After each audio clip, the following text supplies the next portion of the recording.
Entendendo a Bíblia em boa companhia e com a cosmovisão de Deus. É o tema da lição da Escola Sabatina, Educação e Redenção. Tema que vai traduzir hoje que nascemos com o livre-arbítrio. Ninguém nasce com conceitos ou com preconceitos. Eles se formam a nossa cosmovisão a respeito do mundo a partir dos conceitos que vamos trazendo da vivência, das experiências, daquilo que nos dizem e daquilo que sentimos. É a cosmovisão de Deus sendo estudada pela lição da Escola Sabatina.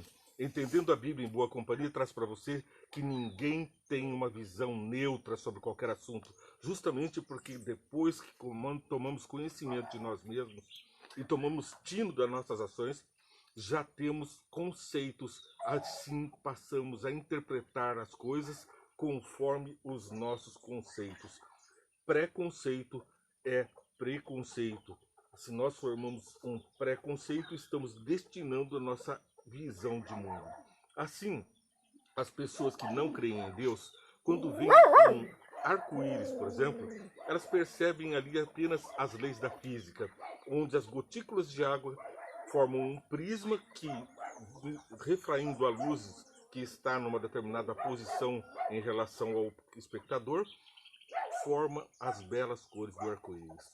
Ali é um mero fenômeno físico, mas para o crente é muito mais do que isso. É a promessa de Deus naquele anel, naquela aliança toda multicor, na mais bela aliança de que Deus jamais destruirá novamente o planeta Terra pela água. Virá sim o juízo, mas temos segurança nos passos de Jesus, nos passos de Deus. Veja que ele disse logo no começo, no princípio criou Deus os céus e a terra. E disse, a terra era sem forma e vazia. Pois então, a partir daí, nós temos a experiência de como começaram as coisas. E Deus vai revelar lá no Apocalipse como as coisas terminarão.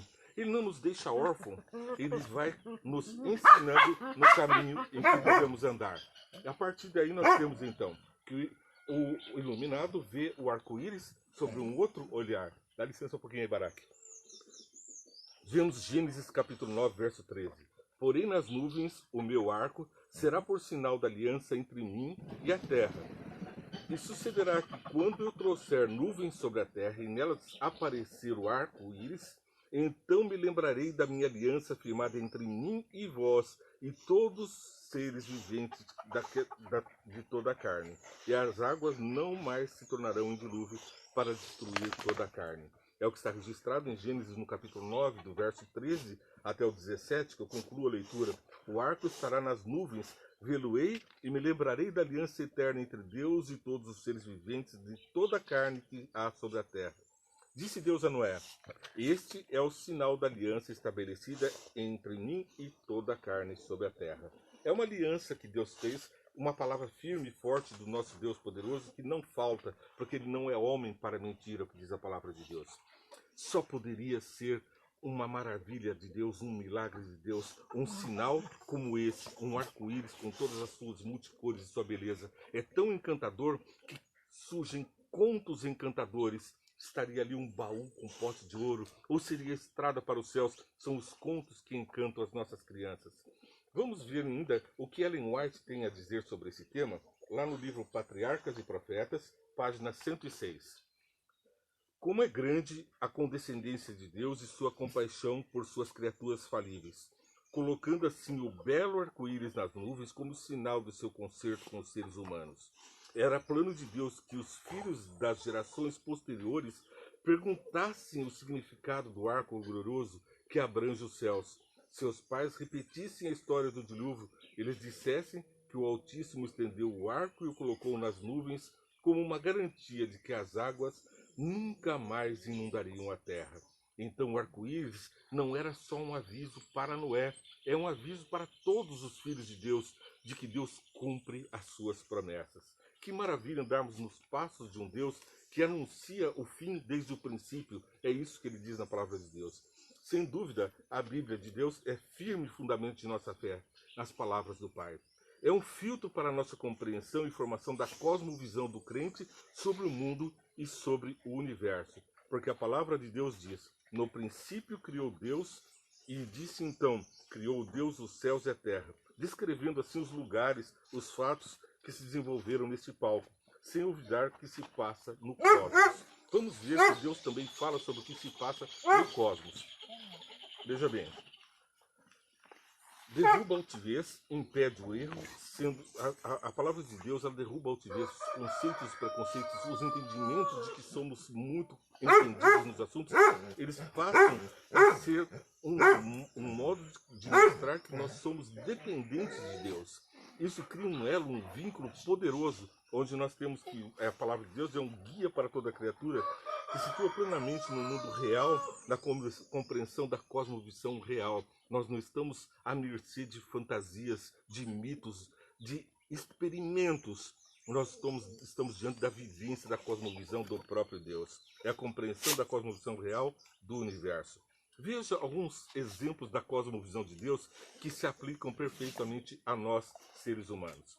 Porque a nossa luta não é contra a carne, contra o sangue e a carne, e sim contra os principados da potestade, contra os dominadores deste mundo tenebroso, contra as forças espirituais do mal nas regiões celestes. Esta é a cosmovisão universal. Deus nos passa a informação do que acontece no universo. Existe uma guerra no universo e nós estamos à mercê dessa guerra, sofrendo as intempéries do mal, porque o mal existe e nós somos as testemunhas, nós somos a prova viva de que esse mal existe. Mas também somos a prova viva da atuação de Deus, de que Ele antecipou o fim desde o princípio, que nós somos semelhantes a eles, conhecedores também das coisas, não só conhecedores do bem e do mal, mas agora conhecedores do nosso futuro, da estabilidade que tem na Terra. Veja o que fala sobre política.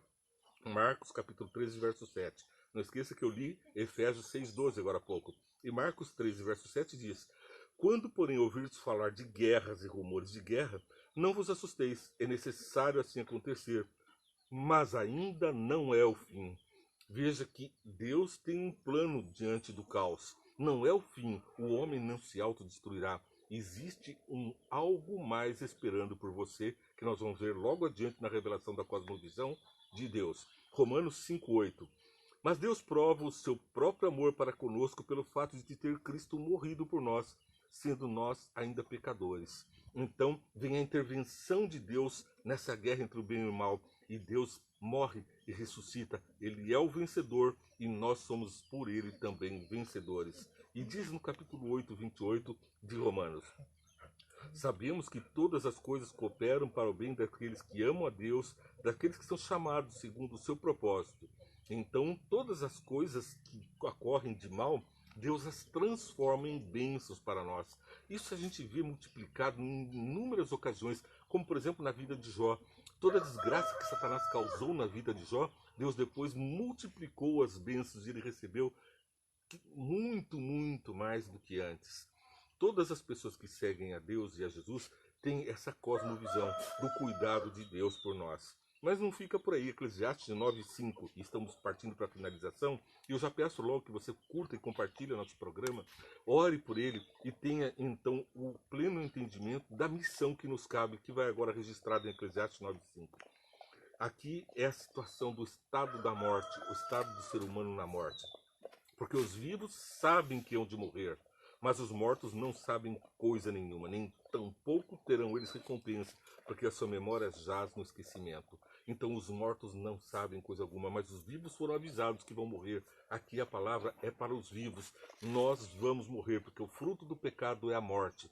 Deus está dizendo: vocês morrerão, preparem-se para um vindouro juízo, porque depois de mortos não há solução, não há uma segunda chance.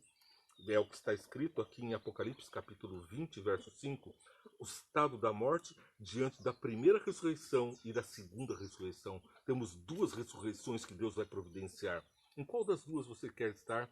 Você estará vivo e será transformado? Ou estaremos mortos? E então, em qual das duas queremos ver os nossos amigos, os nossos parentes, as pessoas que estão deixando o mundo dos vivos e partindo para um mundo onde não há consciência alguma, onde os mortos aguardam pelo juízo. E então a recompensa final será com juízo. A recompensa dos maus será, segundo o que descreve o Apocalipse 20, verso 5. O restante dos mortos não reviverão até que se complete os 1000 anos. Esta é a primeira ressurreição.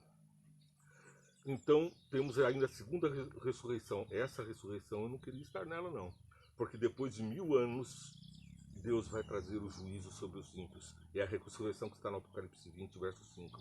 Mas no 20, verso 6, fala de nós, fala de mim e de você. Espero que todos os nossos amigos estejam lá. Olha o que diz: bem-aventurado, bons caminhos, felicidade. E santo é aquele que tem parte na primeira ressurreição.